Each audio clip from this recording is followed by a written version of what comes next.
Hey folks, my guest today is Carlos Corton. He's building a tool called joinbindle.com. It's COVID credentials as non-fungible tokens. Carlos, you ready to take us to the top?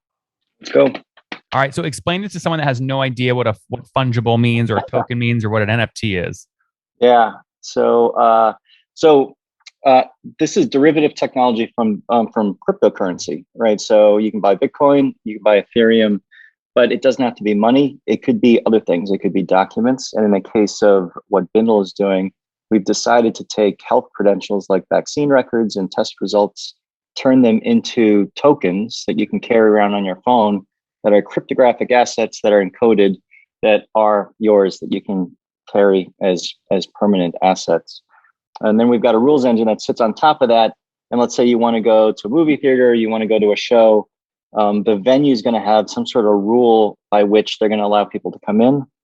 And what our rules engine will do, or it does today, is it scans through your wallet to find tokens that meet their criteria. So if they say, hey, you need to have been vaccinated or you need to have been tested in the last 2 days and come back negative, it's going to look for the tokens that meet and then create what we call a zero knowledge proof, which is a cryptographic entry pass that says this person's good.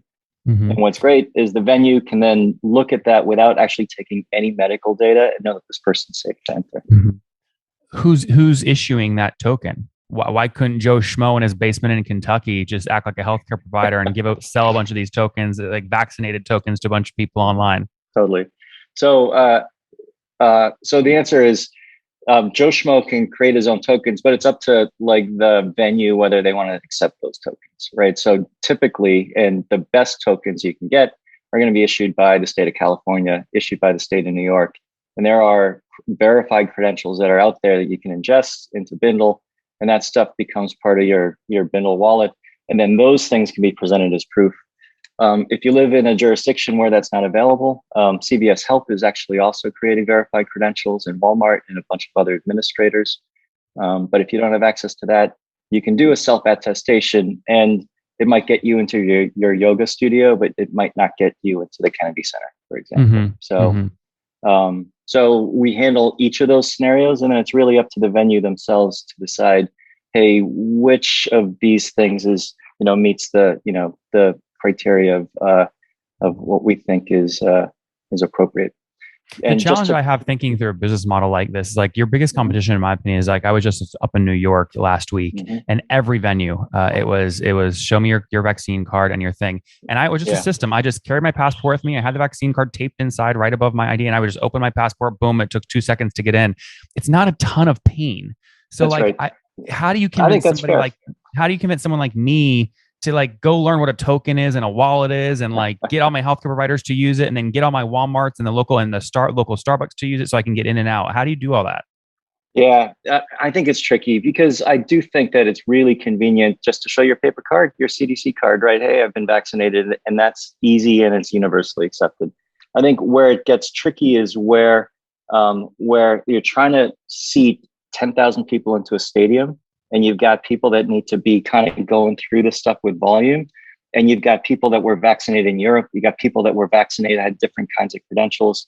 And if you don't have some sort of mechanism to get the line moving and get people in and out, it's going to bog down. And so we're spending a lot of time talking about rapid ingress types of solutions, universal scanning, where it's a single scan and it can read credentials from around the world. And then also, I think the nature of what we've learned about the pandemic over the last year is it keeps changing, and the rules of it keep changing. Like what the epidemiologists say is critical and not critical. Like, how long is a vaccine good for? Like, the science is constantly changing. The opinion is changing. So, now we've got a booster. How do you accommodate that operationally into, safe business practice? And the answer is it's a lot easier if you got a system that's running on Pivot. I don't disagree with any of that statement that you just made. The tech to me makes perfect sense. Where I think something like this like dies or doesn't work is go to market, right? So like, how do you convince FedEx Field in Landover, Maryland, where the Washington football team plays, to announce ahead of the game that you must bring your Bindle wallet on your phone and show it at the entry? They're never going to do that because it's going to kill ticket sales. So, I think that the society's still normalizing on what is right and what's appropriate and what's suitable and what's safe.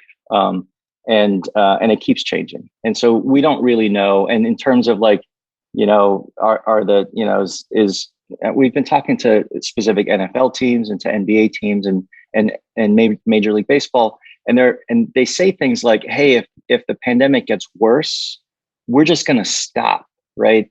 And we think that there's a middle space, right, where you can be responsible and deliberate. And if someone's not willing to download an app and do this in terms of digital registry, then, they may just be watching the game from home. And that's, I think that's just that's fair and reasonable.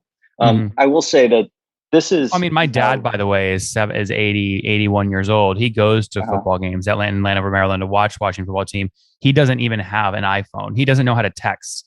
So like, this wouldn't even be like, this is what I'm saying. Like, this is tough. It's a tough one for him. Totally. But like, this is the risk that FedEx Field has. If they ever made an announcement that said, you need your Bindle wallet to enter, right? They're just, it's just going to kill so much. They'll have 5 people sitting in the stadium. How do you deal with a marketplace issue? We think that the Bindle solution needs to coexist with paper, like for as long as we can imagine, right? I don't think that this solution will displace paper. I think it's going to be a little bit like, hey, there's going to be a fast lane for Bindle, and then you got your slow lane for paper. And I think makes more sense. That makes more sense to me. It's more like what's the airport one? It's like Clear, I think. Yep. Yeah. For the airport security type stuff, which is like, hey, if you want to get through faster, you're pre-checked. You can go right in and just flash your Bindle, your identity, and got it. And you're in. So who's paying you then? Is it JCM Analytics or Daybreak, or is it more like the Envoys or the employers, Quartz, Pretty Bird, etc.? It's different in every case, but it is on balance. The verifiers are the ones that are paying for this service. The verifier. So who is that? Quartz, the employer who won't let employees in the office unless they have it? It's the employer themselves, or it's the venue that's hosting the show. So, those are the ones that are paying for the service. So what do they pay you then on average per month to use the technology? It's different in different verticals, but as a benchmark, we shoot for something on the order of 10 cents per scan. So 10 cents per scan. Okay. Yeah. And, I think, like industry benchmarks are like dollars per seat, right? Like $5 per seat. And so we just feel like the price point should be much lower. So, Well, so when you look at your customers today and you count like on average, how many scans are doing per month? How many scans are they doing per month on average? Right now, I think we're doing a couple thousand a month, and I don't have the fresh data, but that's total. Okay.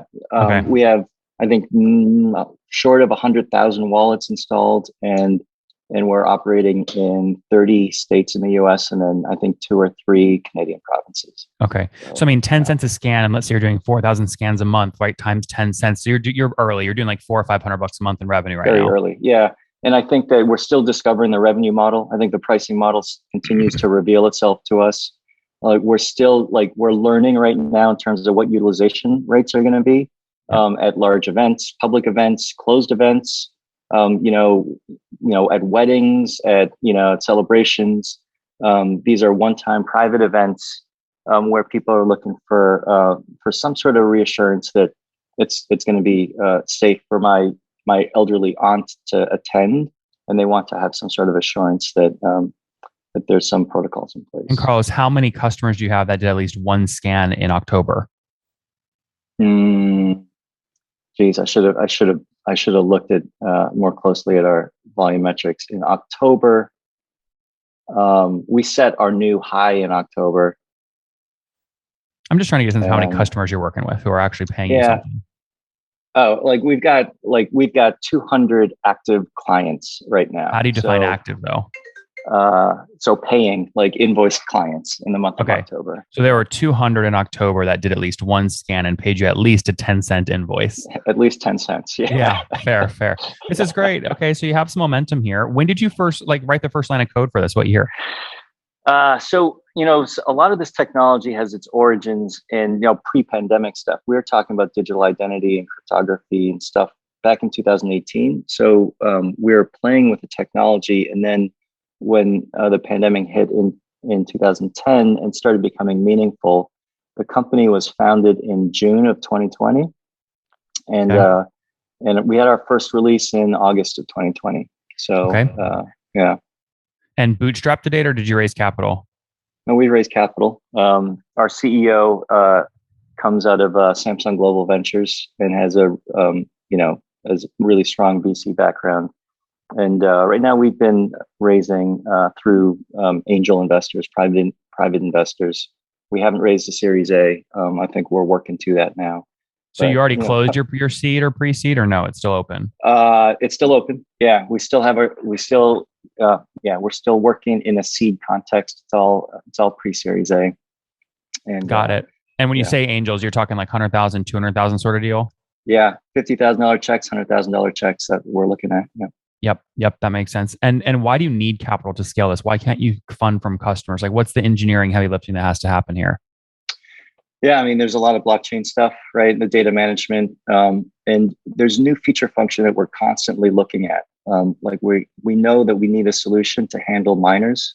So, like children and the children's vaccine records is distinct from their parents' records. That's infrastructure that we know that we need to build. We want to build out our institutional infrastructure as well for return to work and those types of use cases to have better reporting and better throughput. And a lot of this investment is into digital identity networks, which are more generalized than pandemic or health records. This is stuff that we could be doing digital ticketing. We could be doing academic records. We could be doing voter registration on a lot of the same rails that we're using health credentials for.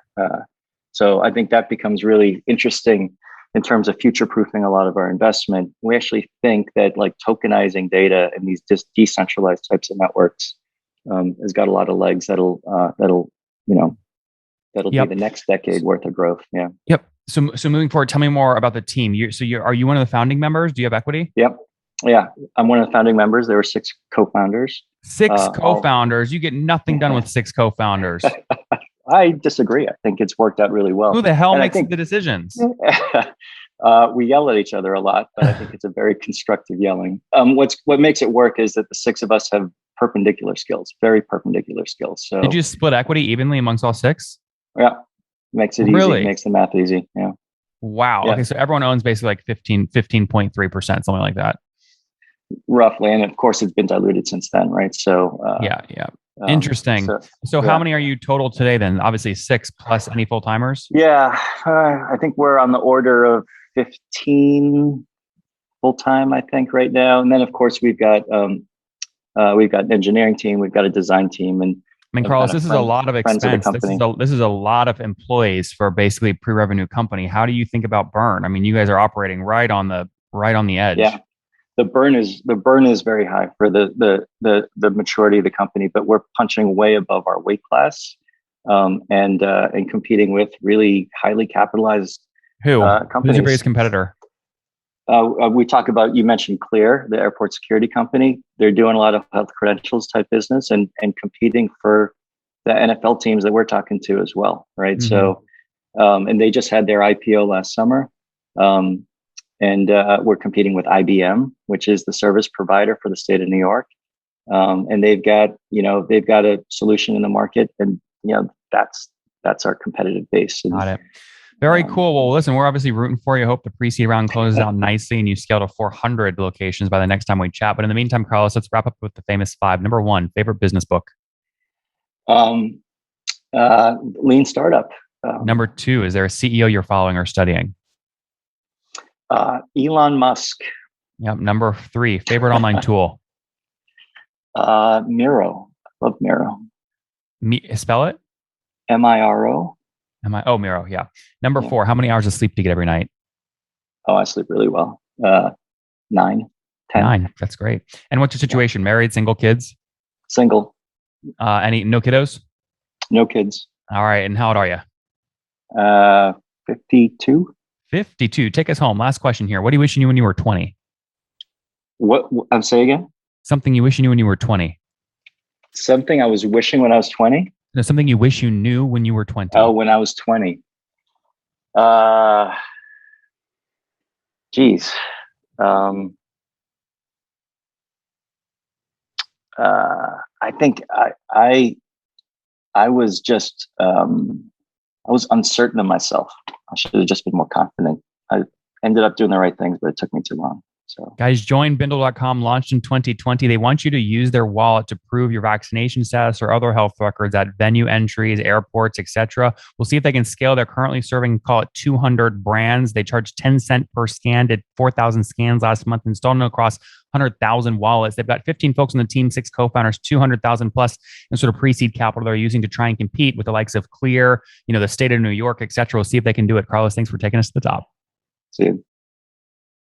One more thing before you go. We have a brand new show every Thursday at 1 p.m. Central. It's called Shark Tank for SaaS. We call it Deal or Bust. One founder comes on, 3 hungry buyers. They try and do a deal live, and the founder shares back-end dashboards, their expenses, their revenue, ARPU, CAC, LTV, you name it, they share it. And the buyers try and make a deal live. It is fun to watch every Thursday, 1 p.m. Central. Additionally, remember, these recorded founder interviews go live. We release them here on YouTube every day at 2 p.m. Central. To make sure you don't miss any of that, make sure you click the subscribe button below here on YouTube, the big red button, and then click the little bell notification to make sure you get notifications when we do go live. I wouldn't want you to miss breaking news in the SaaS world, whether it's an acquisition, a big fundraise, a big sale, a big profitability statement, or something else. I don't want you to miss it. Additionally, if you want to take this conversation deeper and further, we have by far the largest private Slack community for B2B SaaS founders. You want to get in there. We've probably talked about your tool if you're running a company or your firm if you're investing. You can go in there and quickly search and see what people are saying. Sign up for that at nathanlatka.com/Slack. In the meantime, I'm hanging out with you here on YouTube. I'll be in the comments for the next 30 minutes. Feel free to let me know what you thought about this episode. And if you enjoyed it, click the thumbs up. We get a lot of haters that are mad at how aggressive I am on these shows, but I do it so that we can all learn. We have to counter those people. We got to push them away. Click the thumbs up below to counter them and know that I appreciate your guys' support. All right, I'll be in the comments. See ya.